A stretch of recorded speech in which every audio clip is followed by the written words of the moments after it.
Pada video sebelumnya kita sudah mengenal apa yang disebut database migration. Nah, itu kan bagaimana kita memanipulasi struktur database melalui model yang ada pada Laravel. Lalu bagaimana kalau kita ingin mengubah isi datanya, bukan struktur datanya? Apakah menggunakan migration juga? Tentu tidak. Nanti kita harus membuat model dari setiap tabel. Nah, untuk pembuatan model pun dibantu dengan fungsi artisan.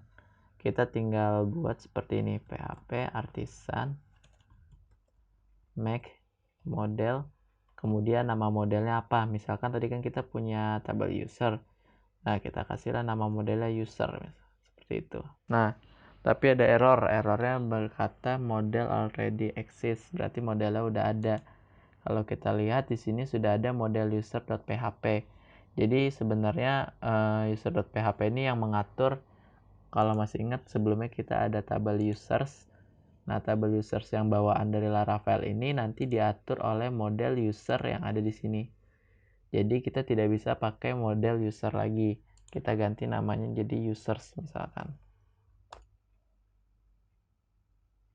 Nah, oke. Sebelum kita melihat model users, kita coba lihat dulu model user yang pertama tadi yang tidak bisa kita buat. Isinya seperti ini.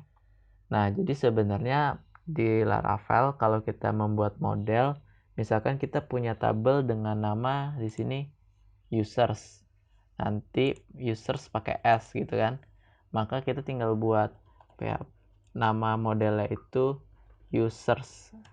Users nggak pakai S. Jadi kalau di tabel pakai S, di modelnya tidak pakai S.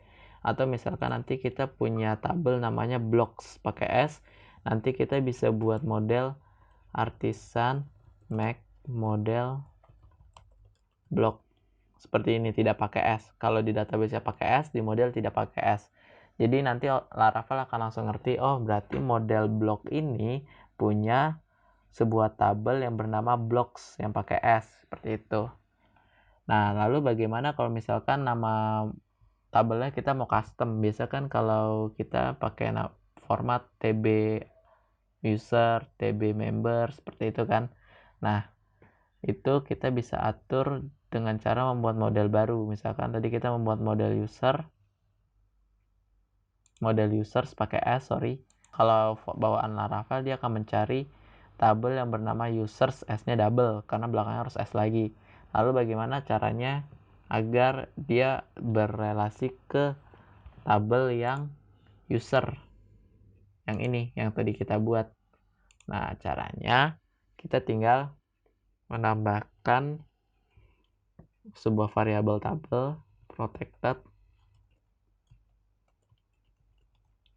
dengan nama tabel kita apa? Tabel user. Jadi nanti model users ini dia akan melihat sebuah tabel yang bernama user di database ini. Jadi model users ini akan berrelasi dengan tabel user. Terus beberapa informasi yang mungkin nanti cukup terpakai. Atau tidak usah di sini. Kita lihat di sini aja. Di yang tabel users kan tadi agak lengkap tuh. Nah, di sini ada protected fileable. Jadi nanti untuk yang bisa diambil itu yang nama, email, sama password. Selain itu tidak bisa. Nah, hidden nanti yang ditampilkannya sebagai hidden. Terus cache ini email verified ini agak jauh sih, ini berhubungan dengan fitur autentikasi. Mungkin tidak kita bahas terlebih dahulu. Mungkin cukup kepake nanti adalah protected fileable ini. Kalau misalkan teman-teman mau data yang diambil dari tabel user ini hanya beberapa kolom aja, caranya menggunakan fileable. Kalau misalkan tadi kan kita buat ada timestamp, cuma kan jarang nih kita buat tabel dengan timestamp, meskipun itu sebenarnya dalam sistem sih harus, cuma kan kadang-kadang ada aja yang tipe programmingnya tidak seperti itu. Nah, kita bisa mengaturnya di sini dengan public timestamp false. Nah, nanti maka akan dianggap tidak ada tabel created at dan updated at-nya. Tapi defaultnya itu true. Jadi kalau misalkan tadi kita ada, ini nggak usah dibuat sih. Kenapa harus kita set false atau true?